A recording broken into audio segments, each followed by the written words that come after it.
अस्सलाम वालेकुम व्यूअर्स, मैं हूं अदीला और आप देख रहे हैं अदीलाज़ ब्यूटी सलोन। ये हमारे क्लाइंट के हेयर हैं, नीचे से कट डाउन हुआ है, ब्लॉन्ड है और ऊपर से इनका वर्जन हेयर है। हमने 66.66 डिक्सन का लेकर उसको 20 वॉल्यूम के साथ हमने इनके हेयर्स पर डिपॉज़िट किया है और अब हम इनके हेयर्स के ऊपर रिबाउंडिंग करेंगे। रिबाउंडिंग चूँकि ब्लॉन्ड हेयर्स पर नहीं हो सकती, तो इसलिए हम इनकी सिर्फ न्यू ग्रोथ के ऊपर रिबाउंडिंग करेंगे और जो इनका नीचे का जो ब्लॉन्ड एरिया था हेयर्स का, उसके ऊपर हम केराटिन करेंगे। क्योंकि अगर हम रिबाउंडिंग की क्रीम ब्लॉन्ड हेयर्स पर अप्लाई करते हैं तो क्योंकि ब्लॉन्ड हेयर्स बहुत वीक होते हैं, तो उनका जो पॉलीपेप्टाइड बॉन्ड है वो ब्रेक हो जाता है और ऐसी सूरत में बाल बर्न हो जाते हैं। तो इसलिए कभी भी ब्लॉन्ड हेयर्स के ऊपर, यानी ऐसे बाल जिनके ऊपर कट डाउन हुआ हो, उनके ऊपर कभी भी रिबाउंडिंग नहीं करते। तो हम सिर्फ न्यू ग्रोथ जो इनकी है उसके ऊपर हम रिबाउंडिंग की फ़र्स्ट क्रीम को अप्लाई करेंगे और जो हमारी नीचे की लेंथ है, जो वहाँ पर इनका रेड कलर आया हुआ है, वहाँ पर हम अप्लाई करेंगे केराटिन को। तो सबसे पहले हम रिबाउंडिंग की क्रीम अप्लाई कर लेंगे, नीचे के हेयर्स को हम छोड़ देंगे और रिबाउंडिंग क्रीम हम रूट से 1 इंच का डिफरेंस रखते हुए अप्लाई कर देंगे।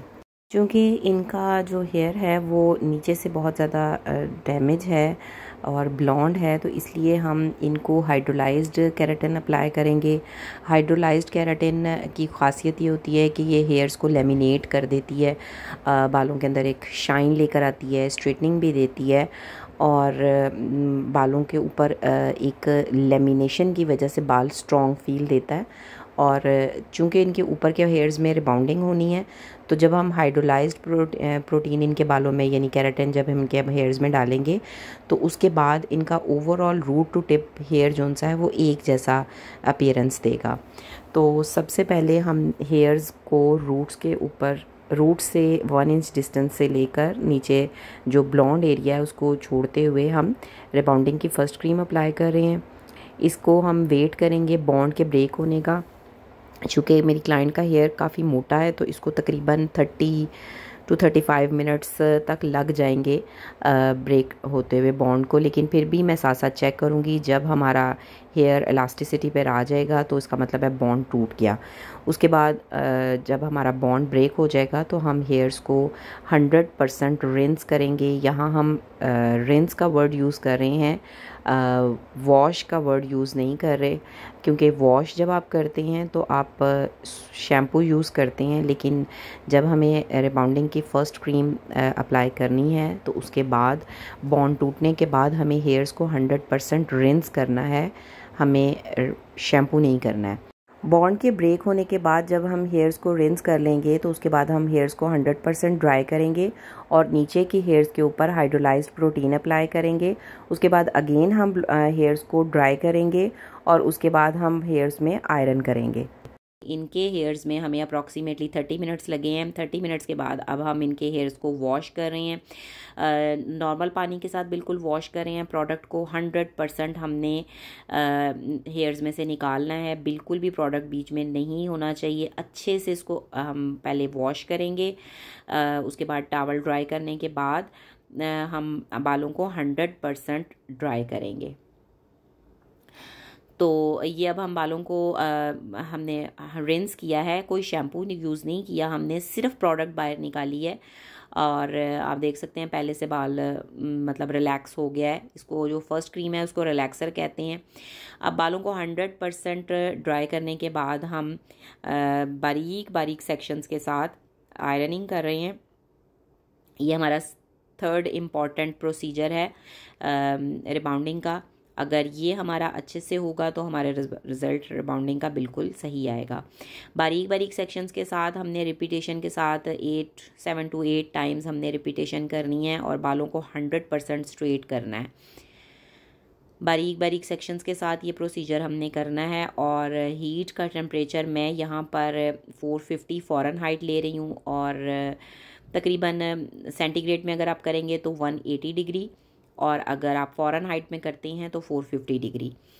और इसको अच्छे से हम लोगों ने बार बार रिपीटिशन के साथ, बालों में किसी किस्म का कोई कर्ल या फ्लफीनेस नहीं होनी चाहिए, बाल 100% आपका स्ट्रेट होना चाहिए।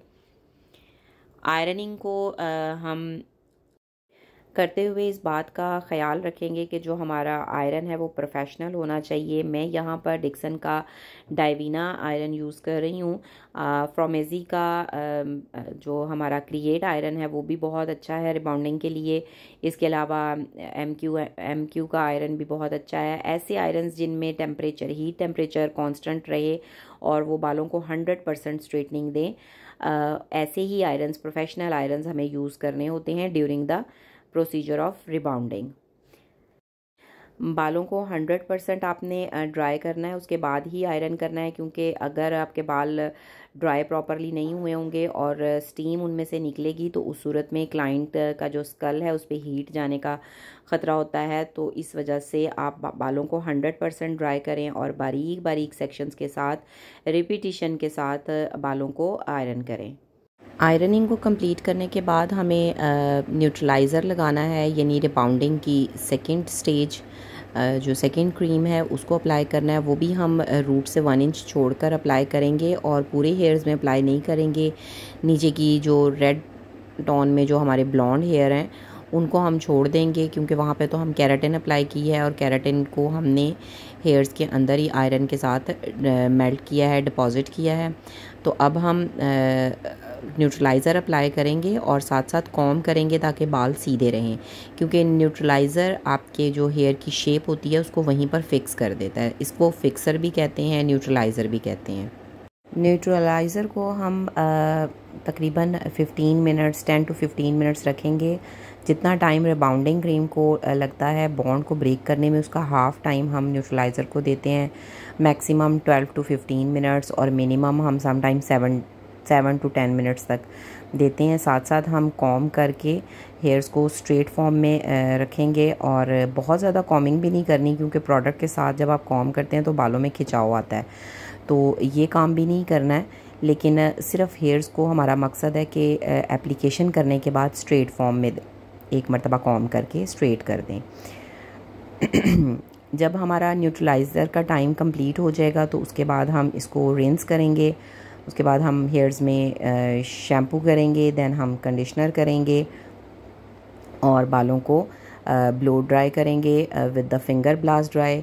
ये हमारे हेयर्स का फाइनल रिज़ल्ट है। आप देख सकते हैं ऊपर की हेयर्स में हमने रिबाउंडिंग की है, जबकि नीचे के हेयर्स में हमने केराटिन की है। लेकिन ओवरऑल जो लुक है हेयर्स की वो ओवरऑल सारी एक सी है। हेयर्स में शाइन भी है, स्ट्रेटनिंग भी है। उम्मीद है कि आपको वीडियो इन्फॉर्मेटिव लगी होगी। वीडियो अच्छी लगी है तो इसे लाइक करें, शेयर करें, मेरे चैनल को सब्सक्राइब करें और बेल आइकॉन को क्लिक करें ताकि आने वाली हर न्यू वीडियो की नोटिफिकेशन आपको मिलती रहे। मिलते हैं बहुत जल्द एक न्यू वीडियो के साथ। तब तक के लिए टेक केयर, अल्लाह हाफिज़।